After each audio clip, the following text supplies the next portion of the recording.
Welcome to the FCO show for catchers only, a show for, by, and all about catching, presented by Catch Tech USA. I'm your host, E. Will IV, and I'm excited for today. I'm excited about this one because we get to talk to our very first female fast pitch softball catcher. And the concept of being a big time athlete, it doesn't really do her justice, as this woman has decided to take charge as a freshman, no longer a freshman, by the way, at the University of Texas. Matter of fact, I think you still are a freshman. Is that right? We're in the fall.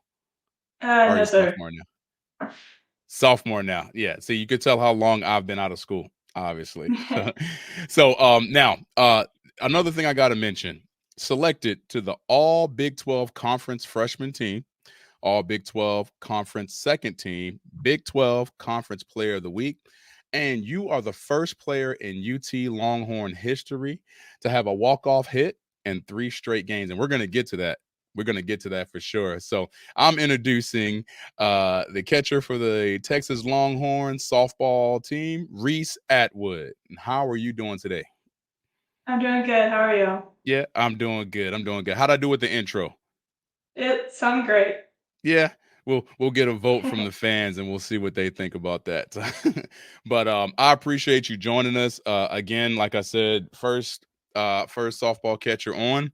I got a ton of questions. I've never played that sport, and I've always wondered about some differences between yours and mine, and some techniques and things like that. But before we get into all that stuff, I want you to close your eyes.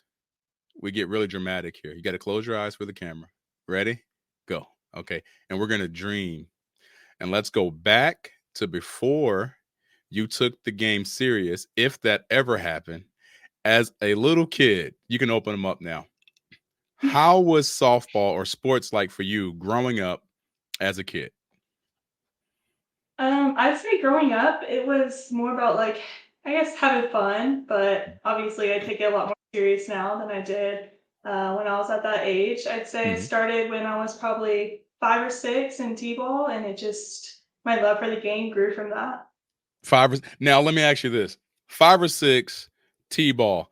You got some of the kids that are picking flowers in the outfield. You got some that are drawing designs in the dirt. Where were you at on that field? I'd say I was one of the ones picking flowers, but Picking flowers. you gotta start Y- somewhere. Right there, you go. There you go. Now, did you always like the sport? I mean, did you fall in love with it, or at that age, 5 or 6? That's early. From what I can remember, I think it was more of like a struggle for me at the beginning. I mean, I think like all little kids, it was more of my parents trying to get me out there to experience sports. Mm-hmm. And then once I found that love, I'd say in probably sixth, seventh grade, it's where it started going up. Started going, okay, okay, I got you, I got you. So now, was it at that point, 5 or 6 years old? I mean, did they separate baseball and softball at that time, or was it just t-ball? Everybody mixed No, together. We're just balling out. it was just T-ball. So T-ball, it was, or girls and boys. yeah, co-ed. Okay, okay, I got you. So now, if you're picking flowers, then that means you got to be in the outfield at that time, right? You're not a catcher yet. No, I was not a catcher yet. Okay, not a catcher yet, not a catcher yet. Okay. Now, was that like a every season thing? I mean, T-ball is T-ball, but then are we playing every single year after that, or is it something that we're kind of you're trying different sports?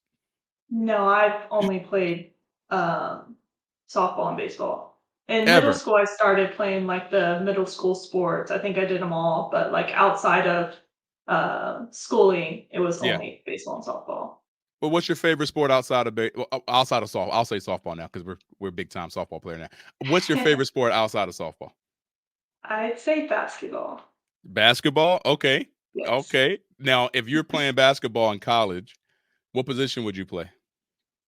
Oh, I don't even know the positions. I played in like seventh grade. Oh, well, the most important thing is would you be the one dunking, or would you shoot 3 pointers from the logo?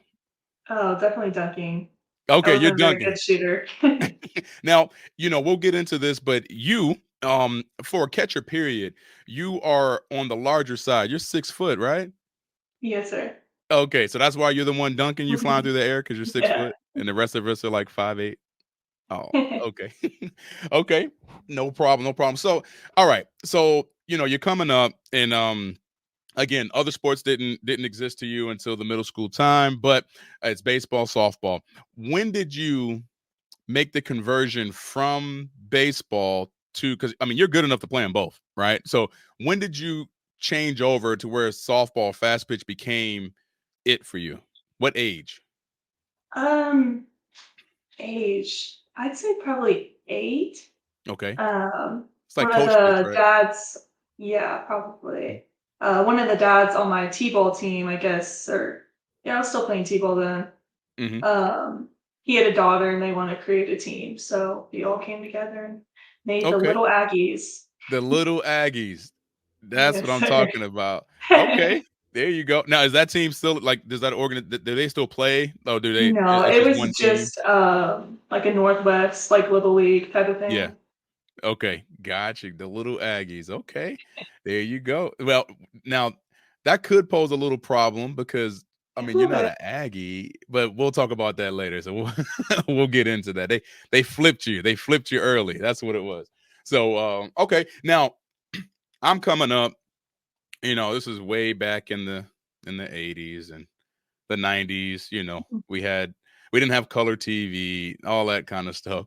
But we did watch movies. So I had certain movies that we loved coming up as kids. Did you have like were there like sports movies that you just idolized or that's kind of helped you kind of get, more into being competitive and all that? Did you have a favorite movie coming up? I wouldn't say a movie. I mean, I watched like a lot of like professional sports and stuff because my mom's a big sports girl, so Mm-hmm. that was Okay. always on the TVs. Yeah. Okay. So the household, it's a sports household. Pretty much my mom. I wouldn't say my Mom. dad, but Okay. Now, yeah, I did look. It looks, and your mom, Miss Tammy, she played some ball, right? She's the basketball player of the household. yes, sir. Okay, good deal, good deal. All right, now I'm not gonna put you on the spot to see who would win in a basketball game. We'll leave that for the fans to decide. But yeah, so I guess that's where the basketball part comes in. So okay, now you're 8 years old. You're moving up. Aggies happen. Does select ball come into play that early for you? Because I mean, you come up in the No. Corpus Christi. I mean, we're in Corpus Christi, right? For you, this is where you grew up. Yes, sir. Yes, Okay, sir. what part to be exact? It's called Sandia, but I just Mhm. usually say Orange Grove. Okay, the So it's kind of Grove. out in that area. Yeah, there you go. There you go. So, well, okay. So, are you playing league ball there, or did you have to travel? Because I mean, that's a little ways away, isn't it, from the rest of Yeah. Corpus? I played at Northwest, so it's kind of over there by Oil Belt. I also went to school at Toloso. Yeah. Okay, gotcha. And travel. I mean, you had to commute. Yes. How long is that? How long of a drive is that? Probably 35, Ooh, 35 okay. minutes. Yeah. Okay. All right. Wow. So yeah, you don't mind traveling for sure. So you Yeah, sir. got to go find it. Yep. Yep. There you go. Okay. So 8 years old, moving up, got the Aggies. That whole thing happens, and then we start getting into competitive softball. So we were going to talk a little bit about select ball. When did that kind of start for you, and where did you end up going? At that age. Yeah, I think our little league team that we had, the little Aggies, Mhm. we found a coach that wanted to do, I guess, travel.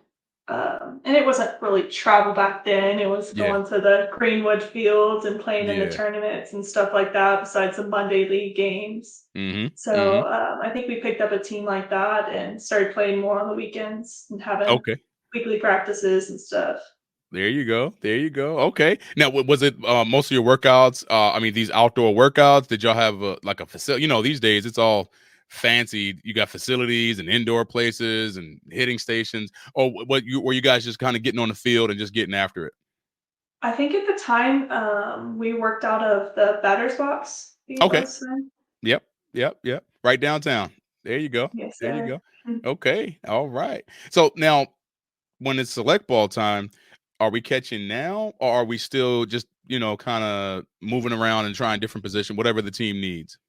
I was still moving around. I think at that time when I first started select, I was shortstop. Hmm.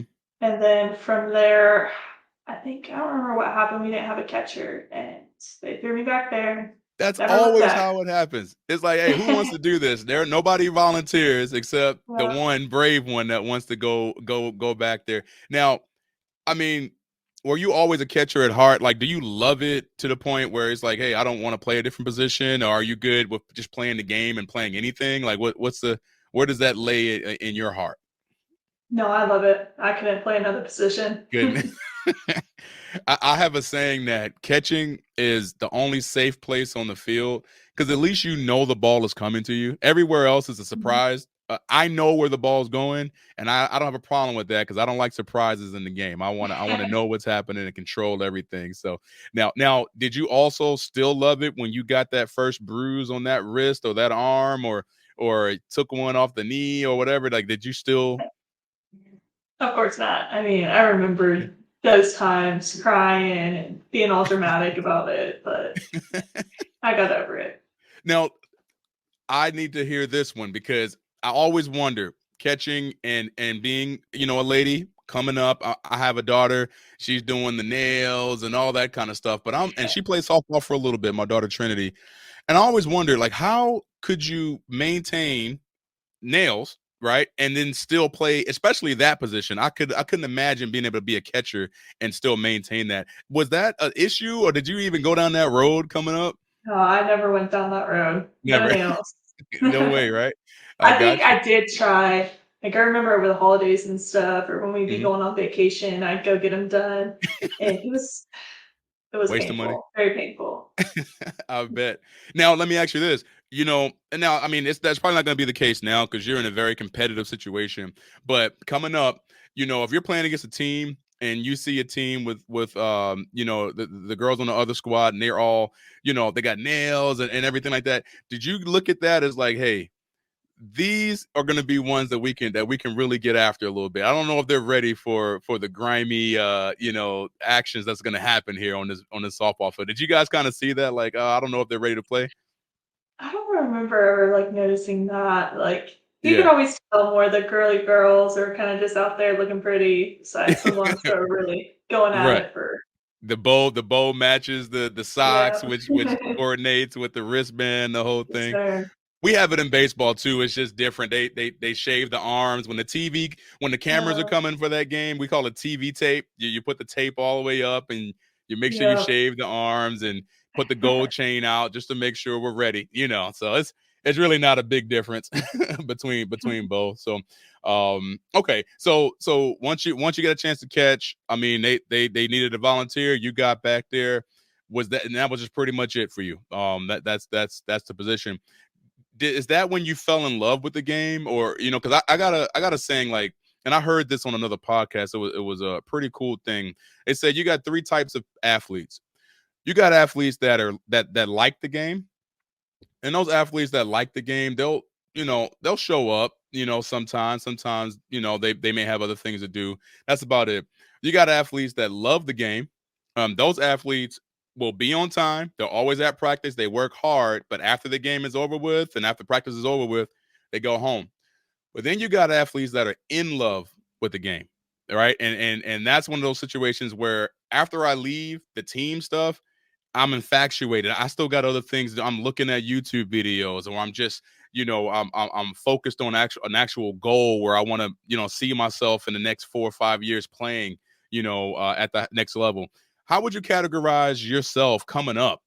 As far as because I wasn't in love with the game until maybe I got to, I'd say probably my sophomore year of high school, where I really thought that I could actually do it and play at the next level. And then I couldn't do anything else. It's just it was what it was. Was it always like that for you? Or how would you categorize yourself with that?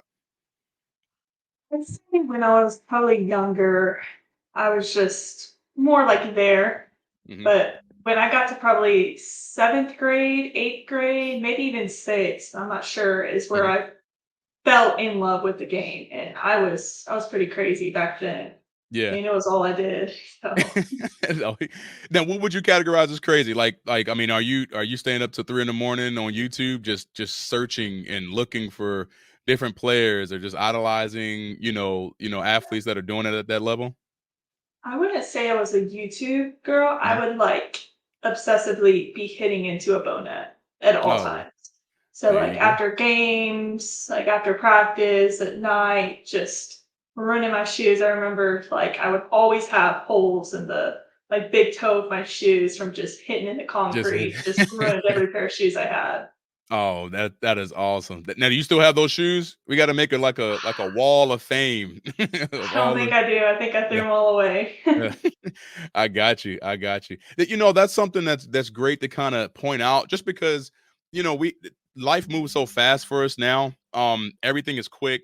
Phones, I mean, social media, it's so easy to get distracted and it's hard to sometimes unplug and just fall and give yourself a chance to fall in love with something, and see it's just like when we came up, we didn't have those distractions as much. So we played for fun. I mean, we would go out and compete and play baseball or softball or whatever the case may be, because that was what we did for fun. These days, it's just it's a little tougher. I don't know if I could drive to Northwest and on a random Friday see a group of kids playing just pickup softball or Yeah, baseball.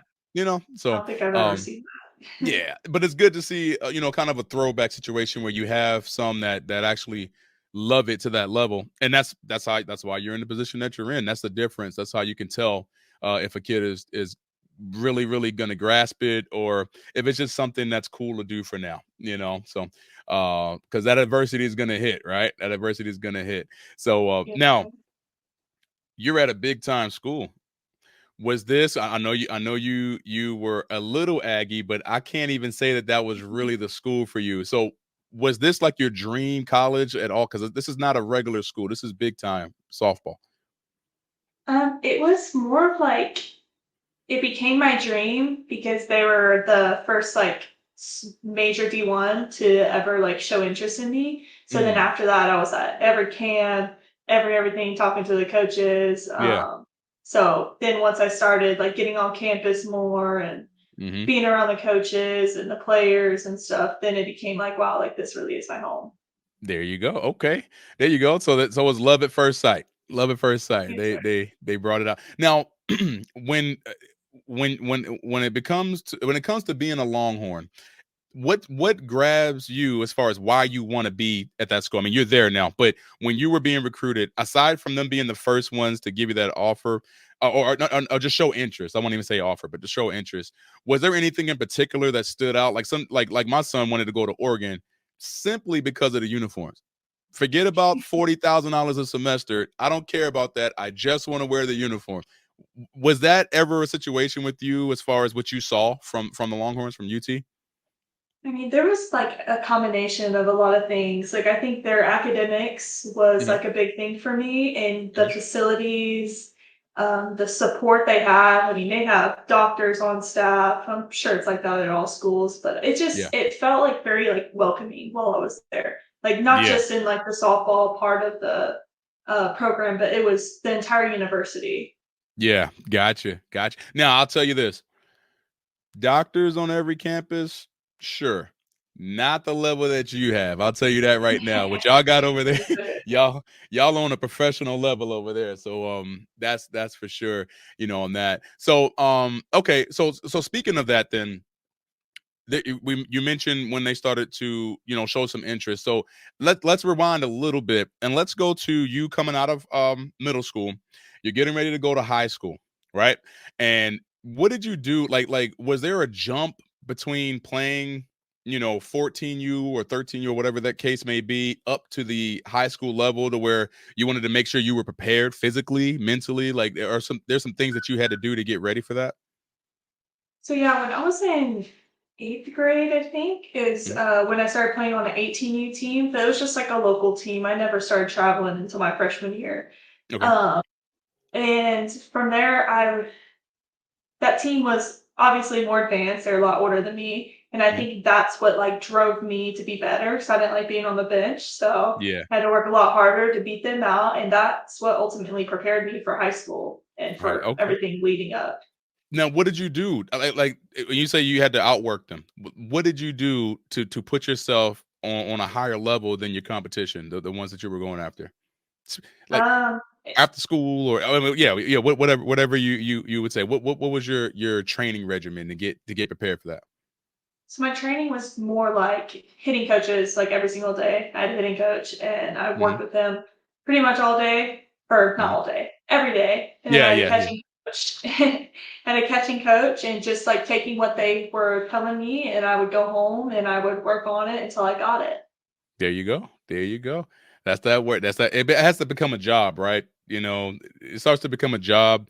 Then the dream becomes just something that you're gonna get done. It's not. It's not a. We'll call it a pipe dream. You know, you start putting the work in, then you could see the. You could see the results showing up. So, but that's why everybody can't make it though, right? I mean, how many are gonna go and put the work in, hit every single hit before you eat? You don't eat until you hit and then you hit, So and then you eat. So, yeah, for sure, for sure. Now, I was gonna ask you about that as far as coaches, coming up. Anybody that stood out to you. So, did you say you had multiple hitting coaches? Like, I've gone through a lot of hitting coaches. Took something from all of them though. yeah, Very there you grateful go. for each and every one of them. That's how you do it. That's how you do it. So you had your Monday coach, your Tuesday coach, your Wednesday. You should just Well, nickname them that. it was more I had like consistent like I told the same guy or whoever it Mhm. was for a certain time and then I was Yeah, like, okay, let's move on to the next and yeah. There you go. started finding more people to help me out a little Yeah. bit. So you took the transformer mindset and made the perfect coach out of a little bit from everybody. You're before your Yes, time. sir. Before your time. There you go. All right, now on the catching side, I got questions about this because I can only see this. This is why I'm so excited about this interview, particularly because you're my first fast pitch catcher. And I've always had questions about the differences between baseball and softball and how that works. So let's just start with the catching side of things because as you know, there's different ways to catch now that didn't exist not even 10 years ago, right? We're talking about, maybe putting your right knee down just to help get underneath the ball a little bit more, left knee down, things like that. And especially on your side, because the ball does different things for you than it does for baseball because the ball spins differently. So you got drops and rises and all that. So tell me a little bit about that. Was it a difference on the softball side, just like it is on baseball, where you have different techniques now that help you be successful? Yeah, I've gone through a lot of on the framing side, I've gone through a lot of different techniques. Mhm. I think now I've kind of consistently stayed to what's like more like modern and like Mhm. working right now. Mhm. So I think that's like what I'm gonna stick with. Okay, and what is that? So what's more modern now? What's your main focus? When you're receiving a pitch from a pitcher. Mhm. Like catching the bottom half of the ball, like make sure you're working up, Yeah, just starting on the ground and working up through it. I there think you it's go. pretty similar to baseball. Yeah, gotcha. Got now. Is it tougher for you being a taller player to be able to kind of get down there and move, or are you pretty, you know? So that's kind of a funny story. Uh-huh. When I moved to my travel ball team in Houston, I had a coach that obviously I'm very tall, lengthy, my legs are long, so my Mhm. squat was a lot higher than most, and Right. it was causing umpires not to be able to see like my framing ball. So that Yeah. coach sat there and basically pushed me down further, further, and now I'd say I'm pretty flexible behind the plate when I can get pretty low than most catchers, even shorter Yeah. than me. So Gotcha. Now, what's the deal with? I've seen this a few times, and it never happens in baseball.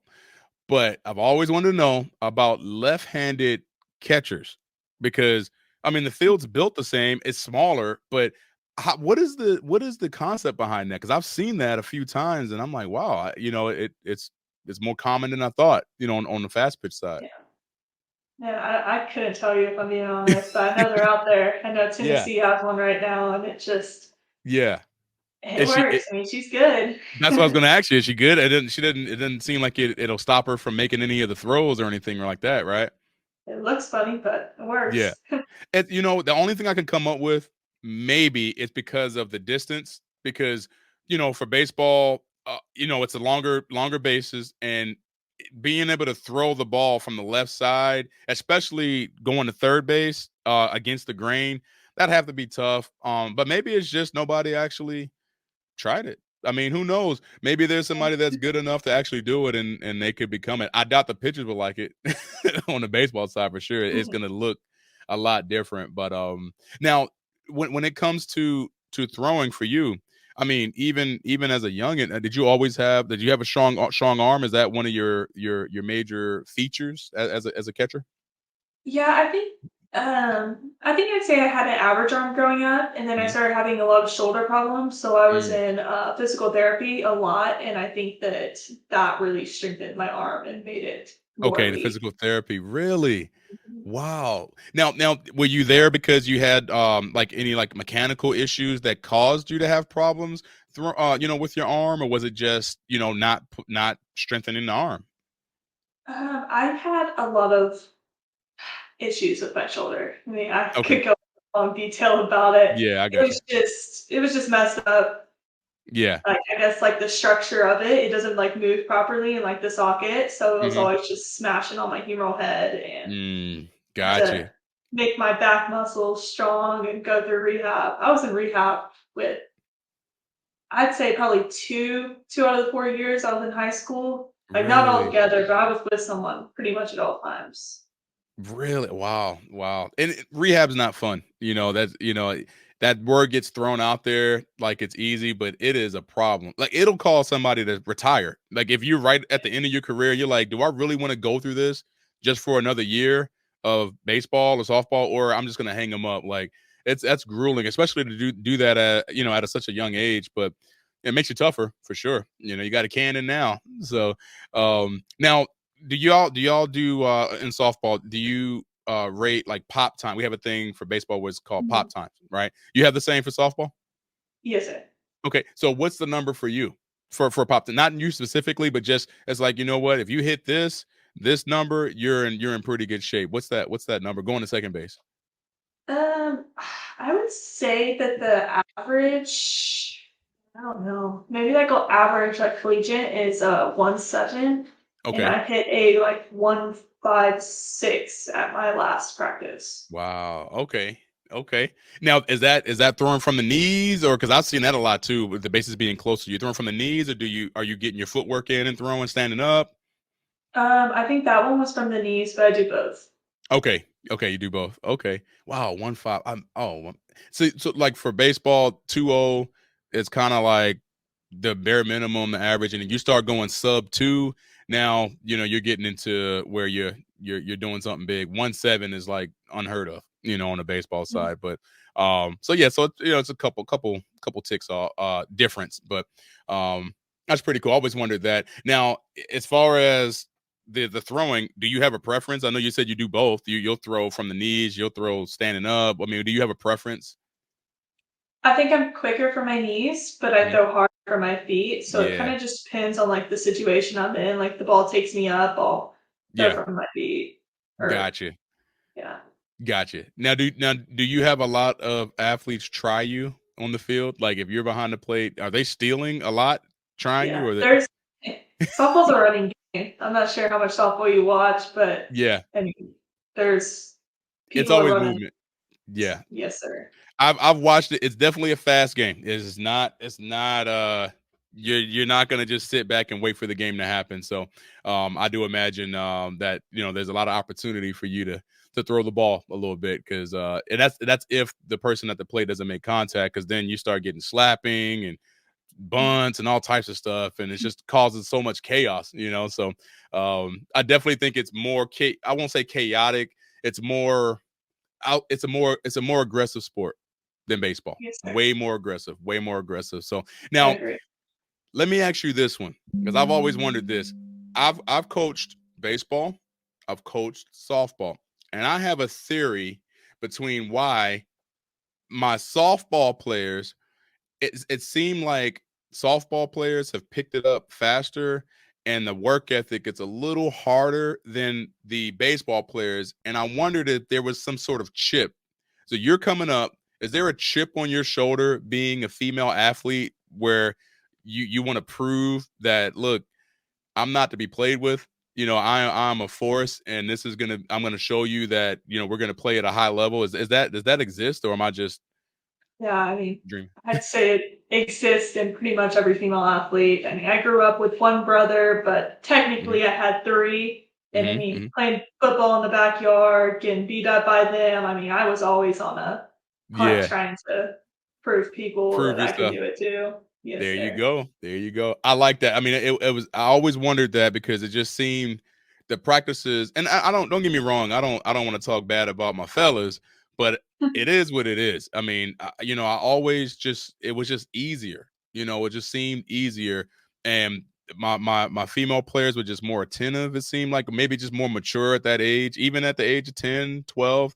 It's just they worked hard. And it was just I didn't have to do a lot of pushing. It was just ready to rock and roll. So that is a credit to you guys for sure. Now, still on the comparison tip, what about the swing? Because I know you hit all the time, and you're not a defensive only catcher. You pack a punch for sure. Is there a difference between approach for softball versus baseball as far as the swing and how you guys execute? I'm not sure much baseball approaches. Mhm, I do know our hitting coach used to coach professional, I believe. mhm, So the stuff that he teaches us and something that's like really stuck with me is more like hunting one pitch. So I mean, mhm, you're facing some of the dirtiest pitchers out there. So mhm. why not make yourself more successful and only hunt one thing that you know that you can get to? So Thank you. Now that was what I was going to get to as far as approach, right? Because people think that hitting is about the swing.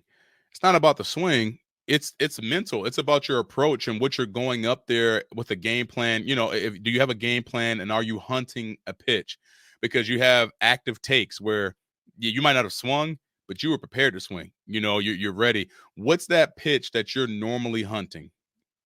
high and High and in. Okay. if And the pitcher is going to be throwing that. And we they're watch a gonna. lot of film, so Mhm. like if I know someone else is coming in there and they're not going to throw me that, then I'm gonna hunt what they're going to throw me, and I'm gonna work Sure. on it all week before we play them. So Oh, I'll be okay. prepared when I get that pitch. There you go.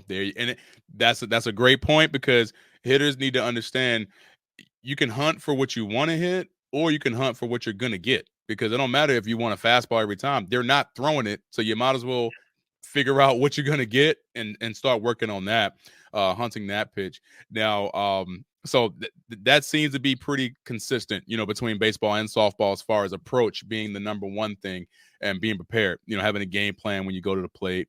So yeah, no, that's awesome. That's awesome. So let me ask you this: when it comes to speed, because the game is about being fast, everything moves quick, right? Um, we run the 60-yard dash, which I still don't understand why baseball runs a 60 because you don't run 60 yards at all on the field. That should probably be football, and then baseball should be the 40 because at least it's quick. How do you guys gauge speed on your side? Like you go to a showcase, they're gonna have you do what to gauge how fast you are? Um, I don't even know the answer to that question because Mhm. I was never a speed one, so I'm Yeah, not too sure. I know we work on it, but I don't know what it you is. don't do that. Yeah, you just hit the ball far and let the I little want ones to do all the say running. it's like Mhm. I do want to say when we would go to camps, it would just be like home to first times. Like there was Okay. no 60 yards or Okay. anything like Gotcha. that. I might have done a few of those in my Mhm. time, but most camps or clinics or whatever it was just home Yeah. to first. Okay. Gotcha. Gotcha. Gotcha. Okay. Well, getting to the college recruiting part of the conversation. So, you're in high school. You mentioned that Texas, the UT, was the first school that showed interest. How explain that? How did they show interest? Did they contact you? Did they just show up to a camp? I mean, what was that process like? So I wasn't even at a camp. I was Mhm, catching a pitcher at a camp. mhm, And it was a pitching camp.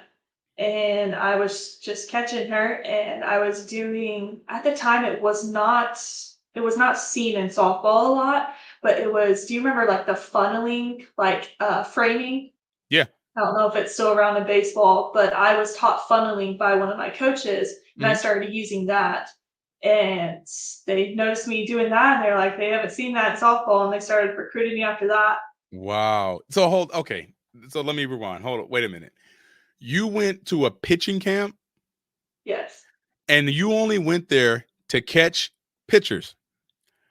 yes, sir. And so they were not there for you. But while you were there, you just started working, and then that caught somebody's eye who started recruiting you. Yes, sir. That is, I don't know how many. Now, let me ask you, how many times have you told that story? Sure. Couple. A couple It's times? Okay. actually it's a different coaching staff now. Yeah. So Okay. I had to go through like the whole process of Changing. switching Yeah. over. That, and what I mean by, telling that is that what you just said is so important for young players. It's not just about catching on that.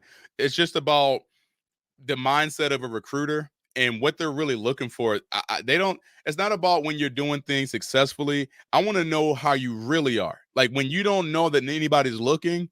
I want to see how you get out of the car in the parking lot when you're catching a bullpen and it has nothing to do with you. I'm watching the pitcher, but you're still working. I know that's really you. And a Yes, lot sir. of kids don't. They don't understand that. They think you show up to the showcase and the scout with the polo shirt and the radar gun walks up to you. It's like, nah, they probably watched you from the car, just to see what's going on. Yeah, That is I an was out there awesome, with yeah, that is I was out there so, with dads on buckets. yeah, right. It And was that's on funny. buckets with scouts.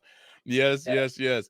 That is awesome. I'm glad you said that because that's one of those things where it's tough to even ask that question because it's like it's just so out of left field. It's like I thought I was just there just to do one thing. Now let me ask you this: if you knew you were there to be evaluated, would you have been nervous, you think, if you knew that you had eyes on you at that time?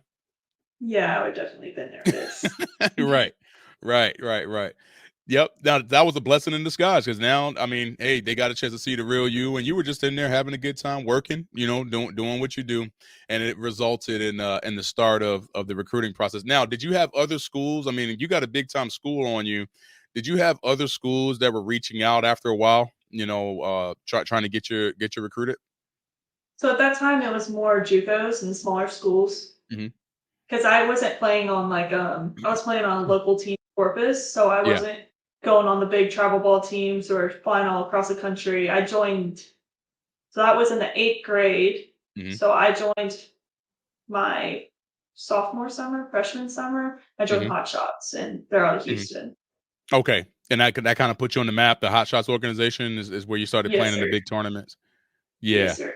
gotcha, gotcha. Now, when you play for the Hot Shots, give me a typical summer. I mean, is it every weekend that you're playing? Are you traveling all over the nation? I mean, what's that look like? And the Hot Shots organization, it was tough.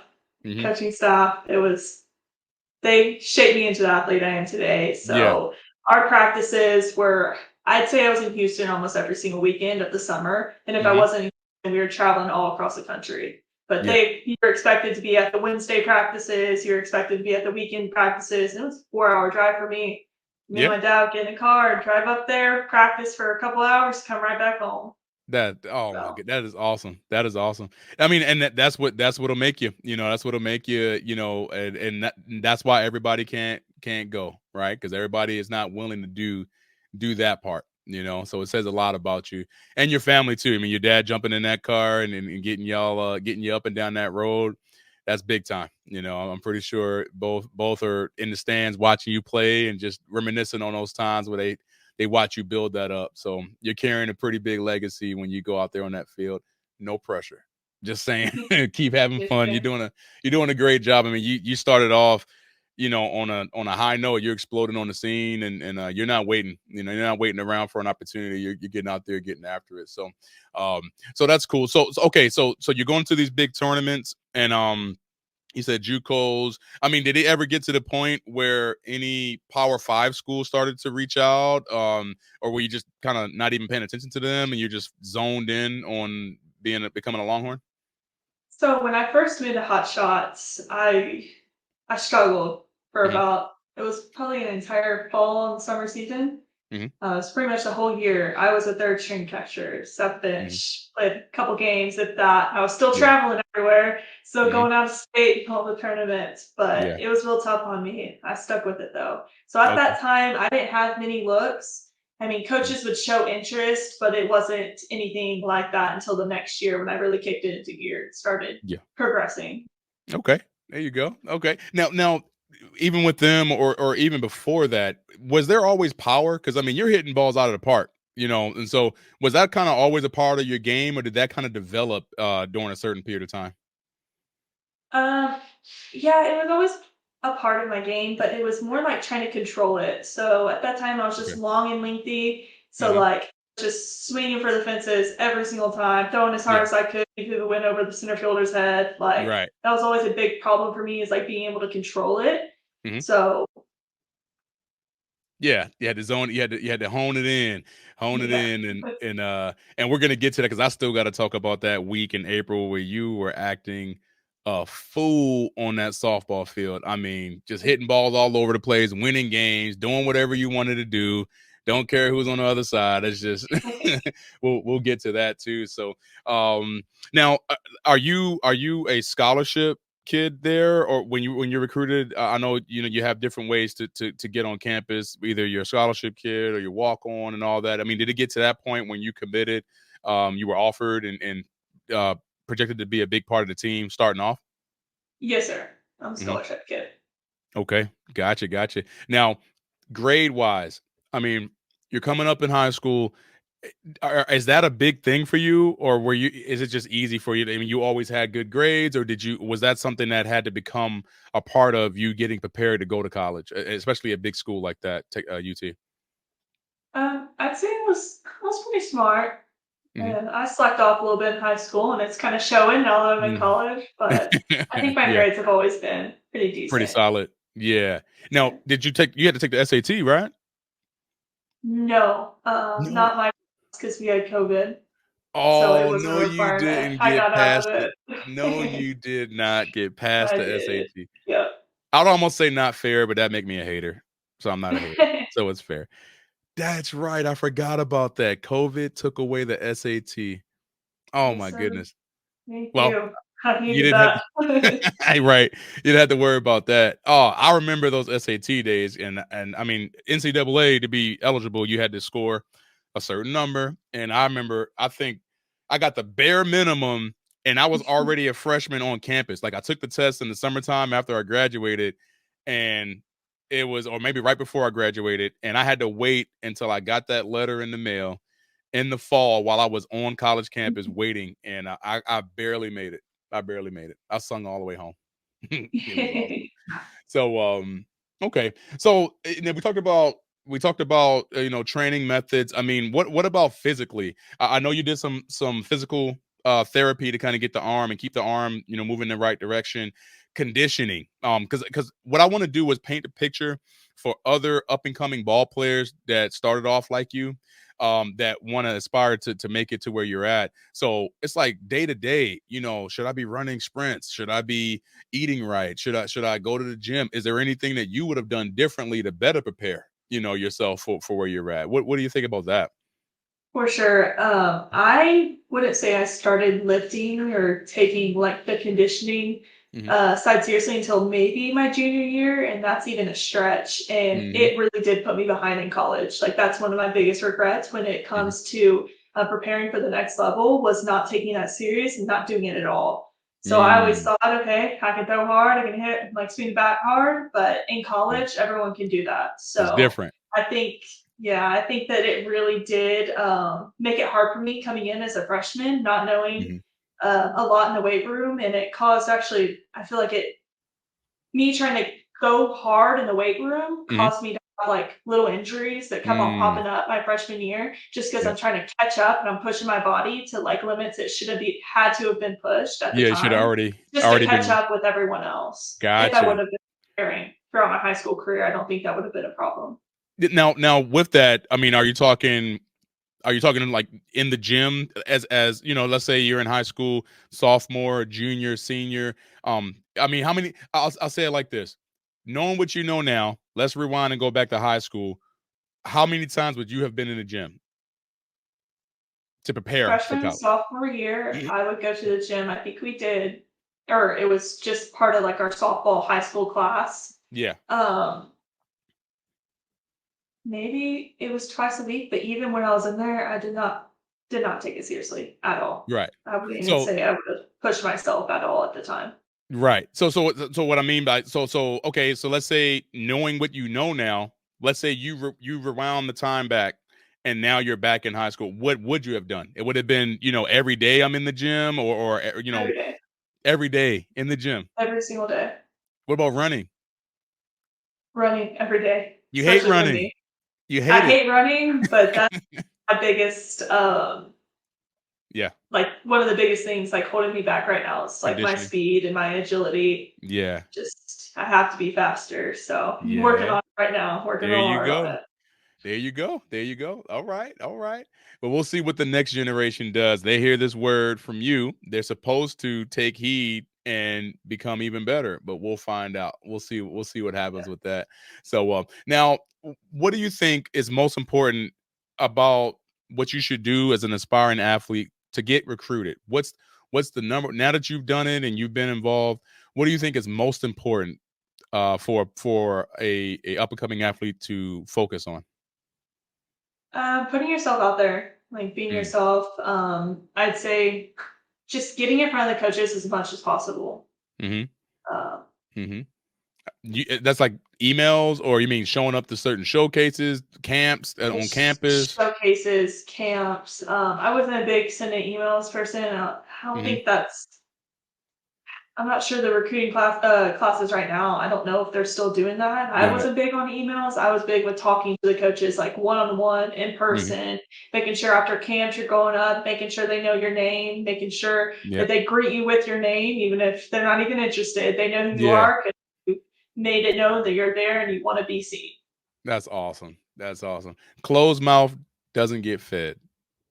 That's kind of the Yes, concept. You gotta say something. sir. You gotta go out there and get it. Yep, and just staying consistent, for sure. So, okay. So, the dream has happened.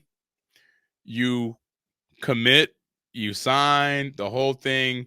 You arrive to campus as a freshman student. First day, what do you feel? What are you thinking about? What are you seeing? Like, I mean, what's the feeling? Relive that day for me. Oh, if I'm being completely honest, a lot of tears. Yeah, A lot of tears, yeah. I struggled at the start. Yeah, yeah. I was real close with my family, so move-in was definitely tough, but Okay. it didn't take long for me to just flip that switch and see the future that I had right in front of me and the Yeah. opportunities and the resources I had there at the University of Texas, and There just you go. it clicked Awesome. from there and never looked back from You're that. good to go now. You're good to go. Yes, sir. Now, what are you studying there? I am studying undeclared, I guess. I mean, I'm There you still go. taking my basics. Yeah. Yeah. Haven't really decided.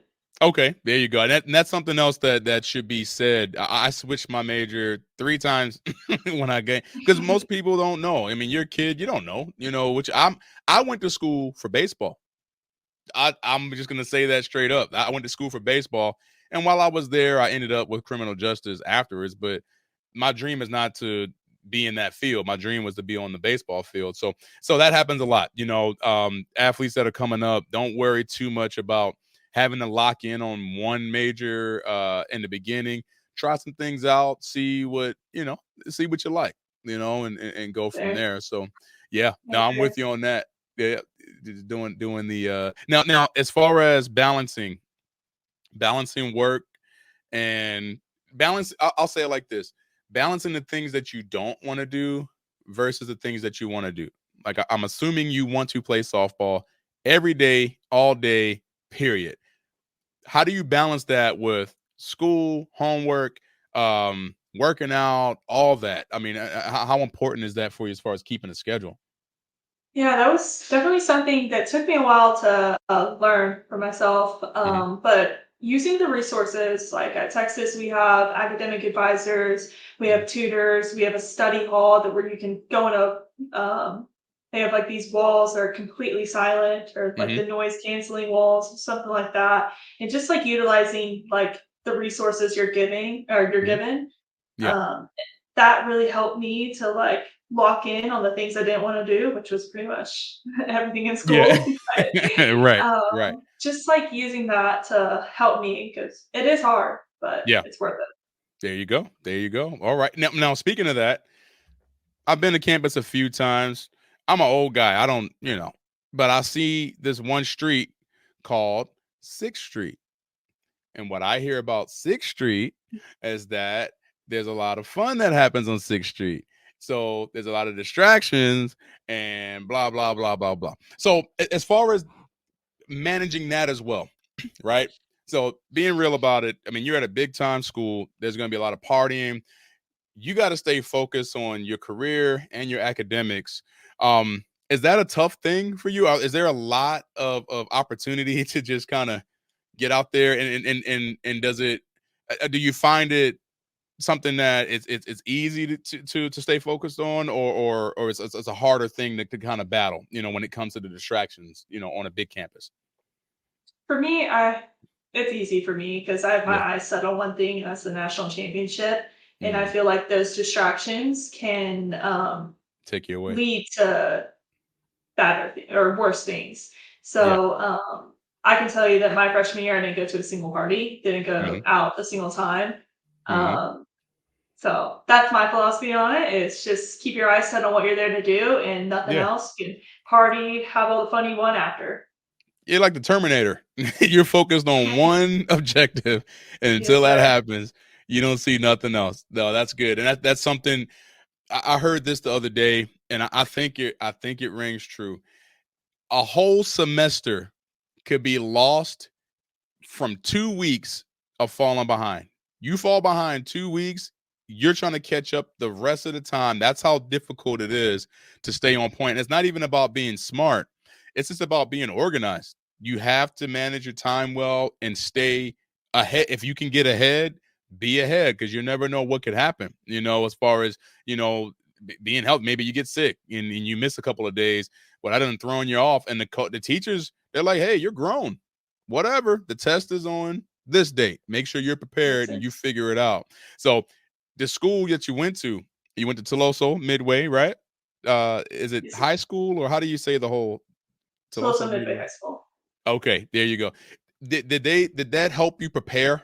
You know, for that type of lifestyle, you know, in handling that schedule. I would say no. That's something Mm. that I had to learn You had to pretty much push on it. the go when I got there. High Okay, school is completely different than college. gotcha. Just, it's nowhere close to the same. I think the high school prepared me for it, Hmm. but Hmm. I learned. So Yeah, there you go. You had to learn quick too, because you were right in it, very right fast. in it. So okay, so you're handling yourself well. Now we get to that field, and you're the new kid on the block, right? So you got to prove yourself because you have others that have been there for a while. They don't know you, they heard about you, and now you got to step up. But you're not waiting. You're playing as a freshman, which is what you were. Let me ask you this: was there any sense of reservation on your side as far as, you know what, I'm just a freshman. You know, maybe I have to back down a little bit, or were you pretty much ready to take charge from the jump? No, I was ready to take charge from the job. Yeah. I mean, that's what I prepare myself to do. So why hold Hmm. back? Yeah. But now, well, spoken like a true catcher, first of all, that's the reason why you're in that position. How does that work though, as far as like the pitching staff, you know, gaining their respect? You know, just being the new one coming up. I mean, did you spend a lot of time with your pitching staff after practices, or do y'all talk a lot about attacking hitters? Like how do you develop that relationship? Yeah, definitely. Pitchers, they're a different pitcher. So Hmm. it's kind of hard to figure out every one of them, but Hmm. I really believe that like creating a relationship with the pitchers like on your staff is like incredibly like important to the game Yeah. itself because you have to be trusted and Mm-hmm. if they're not your friend off the field, you're not going to trust them. So I think that creating those relationships just really helped like Hmm. me to like get their respect, get their trust, and just like have a bond. So like in the middle of a game, when a situation comes up, I can call timeout, and I know what they need in that moment. There you go. Now, so give me an example. Pitchers struggling, bases loaded. You call timeout. You go and walk and talk to your pitcher. What do you say? You don't got to tell me what you really said in another situation, but give me an idea of something that you would talk to your pitcher to calm your pitcher down and get her to focus. What would you say? So it depends on who it is, but I think more just like taking their mind off of the pressure. So Hmm. like it's very obviously like playing at the big stage, like for softball, like the pitchers like they get in their heads, they see Hmm. people in the Hmm. stands. I mean, they're looking directly in the stand. Some of those fans they can be pretty rough. So like definitely Mm. like directing their mindset like back to the game. Like sometimes they Yeah. get out there and they just start throwing and throwing and throwing and they lose perspective on like what they're On actually what? doing. So I Hmm. think calling time out and just like talking to them about what's going on in the situation that we're in, I think that's the best way to get their Yeah, focus get back to them the re refocused. yes. That now speaking of again, speaking of hecklers, big time school. That means that you're playing against other big schools and they draw fans. Is it pretty crazy? I mean, are you guys hearing all types of stuff that just to kind of get you out of your game, especially you, because you're the closest to the fans, so you hear it all. Like, is that a thing? I've heard some pretty crazy things. Some Do you pretty pick crazy one out? things. What was that? Do you single a fan out?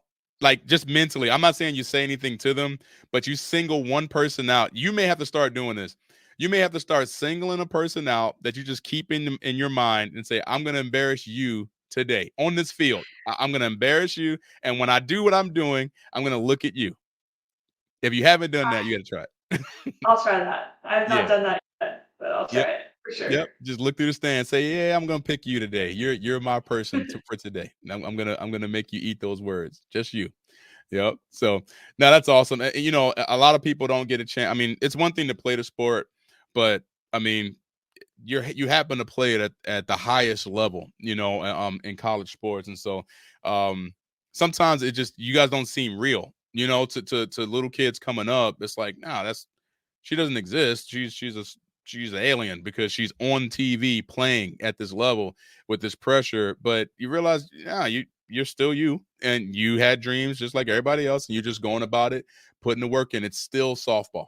You can't forget Yes, that sir. it's still a game, and there's no pressure because you're having a good time, just playing the game, the good and the bad. You know, it's just you got to learn how to deal with failure, and I assume that you guys talk about that because I say this all the time. Baseball and softball only sport where you can fail 7 out of 10 times. You're considered one of the greatest to ever play the game. No other sport can you do that. So you have to learn how to deal with failure, you know, in this game. So to flip the switch, do y'all talk a little bit about that? You know, as far as preparing you guys, you know, you strike out 2 or 3 times in the game. Hey, flip the page, keep it moving. You know, how's that viewed there? Hmm? Yeah, we have sports psychologists or psychiatrists. I'm not sure which Hmm. one, but that's something we work on all the time. Because, like you said, it is a game of failure, and we're going to fail more times than we succeed. So, Yeah. like, able to the word we use is reframe. So, being able to reframe whatever it Mm-hmm. is in that situation. So, okay, I struck out the first at bat. Well, I have Mm-hmm. two more at bats after that, and I knew what she threw me the first at bat, so I can expect what I'm going to see the next at bat. Yeah, you know what we Just call that? Now you said that you said he called it refrain. reframe, like Frame, reframe it. reframe. Yes, sir, Okay, reframe. got it. Another way to say it too would be failing forward, right? Yes, It's, sir. you shook me out, but don't worry about that because I just learned what your go-to pitch is. And if you're gonna get me, you better get me early in the game because if I get enough intel on you by the end of the game, because normally the game's on the line at the end, right? So if I got a strikeout, I'd rather do that early and gain some knowledge. So when the game-winning run is on second base or third base, now I got you where I want you because I set a trap the whole time, right? So speaking of that, we get to that crazy week, right? And there's a saying, if you're hot, you're hot. And you get another hit, we say stay hot. Well, there was this time between April 16th, and if you don't remember this, you should, because this was unbelievable. This made you the first Longhorn to ever do this. 3 consecutive walk-off hits. So we're celebrating at home plate 3 times. Now we're gonna go to the first one first, because by the time you get to that last one, we're gonna check your mind frame on that. But April 16th against Kansas, right? We're playing at Yes, home. sir. Take me through that at bat. And again, you're supposed to be a freshman, right? You're not supposed to be doing these things yet, but you just happen to not care about that and just do what you want on the field. So take me through that at bat. You know, and was that your first walk off hit in at the collegiate level against Kansas on the Yes. 16th? Okay. Yes, sir. Yeah. So that at bat, I remember like stepping up to the plate. Mia Scott, she's one of Mhm. the fastest girls I've ever seen. She was Yeah. on second base, so I knew that all I had to do was hit the ball on the ground and she was scoring, no matter where it was. Yeah. So I just get it out of the infield, hit it on the ground, and I shortened up. I remember that season I was really tall in my Mhm. swing, and so I got real wide, shortened up, and just hit it on the ground. And Got it done. Hit it. got it done. Not trying to hit a home run. Nope. No triple, no double. I say those things because that's important. You know, sometimes players try to do too much and the moment gets bigger than it should be. You simplify it and say, no, no, no, just hit the ball on the ground and good things happen. You know, so Doing now what the you're game going around tells the you to do. bases. Yeah, say it again. Doing what the game tells you to do in that That situation. thank you. Thank you. So you hit first base. What happens? Like, I mean, is everybody rushing to you? Are they at home plate celebrating? I mean, what's the Yeah, I think it was a little bit of both because that was a struggle series for us. We Yeah. had struggled, and if we actually lost that game, we would have lost the series, and that would have put us real far behind for Yeah. when it comes to like rankings and getting into super hosting for Mhm. regionals and stuff. So Mhm. I remember like the dugout, everyone coming out, and it was just a surreal feeling. That's awesome. So that's the first one. Boom, done. Now we go to the 22nd. So we got a few days in between, right? 22nd, Oklahoma State, similar situation, right? Go ahead and break that one down for us. That at bat, you're at the plate. What who's on base? You know, who's on base? What was your approach on that one? Yeah, so I think for Oklahoma State, I believe that there was someone on third on that, and it was a very Mhm. similar situation where I knew she was fast. I knew I just had to hit the ball on the ground. Mhm. So I shortened up again and did the same thing I did against Kansas. Repeat. Now, same thing, same celebration, no problem. When we get to this third one, are people looking at you like, all right, now hold on, you're not supposed to be able to do this is getting a little bit out of hand because now you come up again last inning. I'm assuming if it's a walk-off, it's got to be, we got to get to the end of the game. Are you down, like is the score tied, or are you guys down a run, or No, we were down 2-0. oh, if this is for the last one, right, the one on the 23rd? Yes, the Okay, last so one. you're down 2-0. You Yes. come up, take me through the whole at bat. So we're down 2-0, and that game was rough. I mean, I don't remember exactly how many hits we had that game, but we were really struggling like as a team. I Mhm. remember the first two at bats were absolutely horrible. They were not. It was not looking good for me that game. Yeah. Um, so that at bat was a little different. We Mhm. had runners on, I believe, first and second, and I went up there with no cares, just trying to have fun and Yeah. let loose. And I was doing I have two different swings. I either get my legs or I stand up tall, get big, Mhm. long, use as much power as I can. And that's what I did that swing. And she gave me the one pitch that I was looking for. And I The was high in it. one oh my goodness. Now where'd it go out? Because this is a 3-run bomb. You're down two. This is a 3-run bomb to win the game. Where did left field, center field, right field? Left field. Left. Did you know it was gone as soon as you hit it? Yes. As soon as Was I hit it, I was screaming. was there a bat flip? I'm gonna have to go and pull the tape on this, by the way. You're I gonna need to have to see. go look at it. It's pretty funny. I remember if you watch the video, you'll see me mouthing a few words. No, that's hey, it's a competitive thing. You can't be held accountable for what happens on that field. I'm sorry, I'm back. We're friends now. I didn't know that I did that. That's no problem. That's all. So, are you on cloud nine after? I mean, you're grounding the bases. This is the third time. All your teammates are at home plate waiting for you. I mean, do you remember what you were thinking, or are you just smiling out of out of your mind, just like what is going on?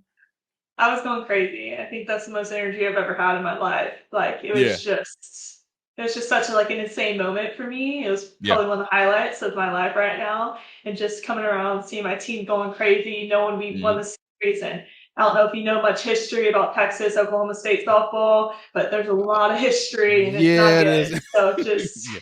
just having that against them, it was really important for me. Now, how do you think? We're coming up on year two for you now, right? You face that team. They probably gonna throw you a little different this time, I would assume, huh? I'm sure they will. Yeah, you'll be prepared though. You'll be prepared for Yes, that. sir. So that is awesome. That is kind of it's so cool that that happened so early for you. Because you know, you get a chance to see what potential you have, right? But and you see some success, but you still got, I mean, you got time. You that was the first year. If that's how the party's starting, you know, what more do we have? I'm assuming is I want that national championship. I mean, there's really nothing else, you know, on the list. I'm assuming that, right? Is that correct? Yes, sir. It's the only Yeah, thing on the list. that's it. You want that national But championship. I got you. So in order to get that championship, what do you think you need to improve on coming into this year? How do you get your team to that level to grab that trophy? I think being more of a leader on the field, stepping up in certain situations, I find myself to be quiet Mm, a lot and just taking more of a leadership role, whether mm, it's like talking to my team or just leading by example. I think that's a mm. big thing that our team Yes. needs. So, Yes, yes, yes, yes. That is that was wise words because especially as a catcher, no such thing as a quiet catcher, not on a consistent level, right? So you're gonna be a leader. They're gonna follow you whether you like it or not. I mean, it's how it is. So, but those are the things. Again, we go back to the concept of this is not even about the physical part of softball. It has nothing to do with that. This is about the mental part, and just putting your team in a position where they believe what's going to happen, and then you guys, you know, you guys roll together, roll together with it. I think that is awesome, and you younger players should think about that early. It's not develop that early. You don't have to wait until you get to college before you decide that you're going to become more assertive. And I call it confrontational.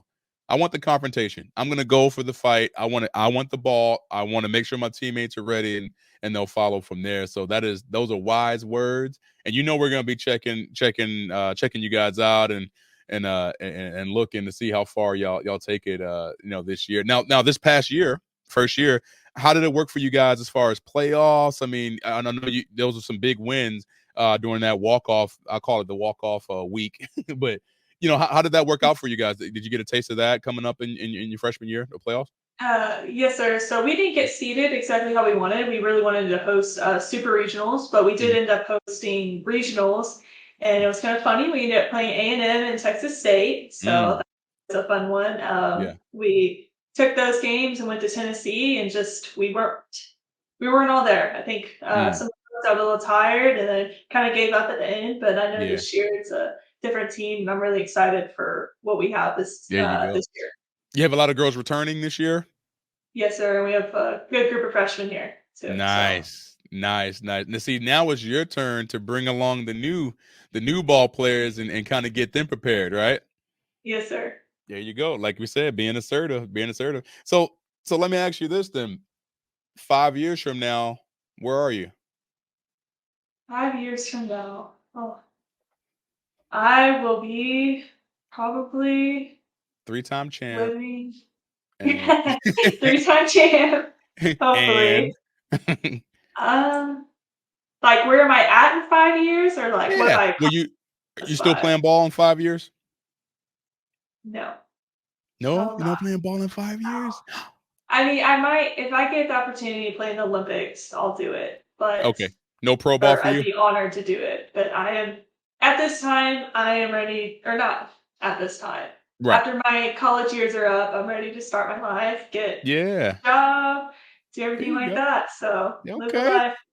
There you go. And nothing wrong with that. That's what really matters in life. That's what really Yes, matters sir. in life. That's awesome. Okay, so now I always ask this, and we're bringing this to a close. I appreciate your time.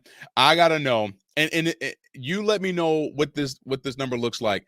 Four catchers. We call it the catching Mount Rushmore, right? So, do you have four catchers on your list, and it could be baseball or softball? Four catchers that to you idolize. That those are the ones that you look for examples from on how to develop yourself. I have two. Hmm. Okay. Aubrey Monroe, softball Hmm. catcher, and is it Brian McCann? Brian McCann. Do you realize what you just said? It's How do you know who Brian McCann is? just with my mom. That She's is a big back in fan of my him. day, Brian McCann. That is awesome. It's a So Brian McCann, that's great. So tell me the two names again, because we're gonna cut your Mount Rushmore shorter, and we'll have, I don't know, I don't know how I can rename it, but okay. So the first was Aubrey. What was the name again? Aubrey Monroe. Aubrey Monroe. Which play? Where did she play? She played at Florida. Okay, played at Florida. Aubrey Monroe, and then you got Brian McCann. That is awesome. That is awesome. I haven't heard that name. That's two catchers that I've had on this show. I think Kale pulled out Jorge Posada, which I'm like, how do you even know who he is? He's a great catcher, but you're not supposed to know him. So so Brian McCann is a throwback. He's gonna be happy to hear that. By the way, we're gonna make sure we put his face up on the screen. So no, that's awesome. So let me ask you this, and we're gonna bring this to a close. We talked before, and you mentioned is it called Open Doors? Yes. Okay, tell me a little bit about what that is. So open doors is what we use for like NIL deals. So Mhm, there's so many rules out there right now when it comes to stuff like that. So open doors is like an app that you can use for businesses, companies, whatever it is, to go through the mhm, app and pick their athletes that they want to represent their company or they want to do a commercial or mhm. whatever it might be. And it's just a lot easier to get things approved by compliance to make sure you're Yeah. not doing it legally or anything like that. So Wow. that's Okay. what we use. Okay. Now, is there a website or somewhere where we could direct people to go to be able to get this information for Open Doors? It's just open doors, so you can look up whoever you want to look up the names. And they Okay. have profiles, and then it has like prices for Hmm. whether it's like a shout out, an Instagram post. It's all on the Yeah. profile. Awesome. Awesome. All right. What do you have any messages to your fans? First of all, let me ask you this: do you know you have fans? Did you know that? Couple. Okay. Well, you're gonna have a lot more, but do you have any messages to them? What's the driving message you want to make sure that your fans know as they continue to follow you? I'd say stick with it. Mhm. Like we talked about earlier, the game is it's a game of failure, so it's a Mm, lot of hard times, probably more hard times than is good, but the good moments pass up the hard times. It makes mhm, them completely invisible. And I think like once you get past like the rough experiences throughout high school and learning your body and mhm, just mhm, like learning the game itself, once you get mhm. past that, it's where all the good shows up. Wise words, wise words. Okay. Well, now how do we follow you? On Instagram and Twitter and all that good stuff. Yeah. What's your at? I think If it's you want just that to be out there, I don't know if you have a way for people to want to follow you or anything like that. You don't have to. yeah, my Instagram is just Reese_Atwood, I think. Okay. Reese_Atwood to Or follow. Reese with two E's and two D's at the end of that wood. Okay, we'll make sure we flash it on the screen just so Okay. people can just kind of keep up with you and follow your progress on chasing those championships. We love to hear championship talk around here. So, I mean, I appreciate your time. I had a great time. You answered all my questions. I wanted to know about softball, and I hope that in the future, I'll tell you what, we'll make a deal right now. You bring home a championship, we'll do this again. We'll call it a championship interview, and we're gonna capture all those moments about how it felt to raise that trophy. How's that sound? Sounds great. Yeah, you got to see it before you do it. So, Yes, all sir. right. Well, yeah. Thank you again for being on, and we wish you the most success that you can have, and stay healthy and keep grinding. All right. Yes, sir. Thank you for having me. All righty. Take care.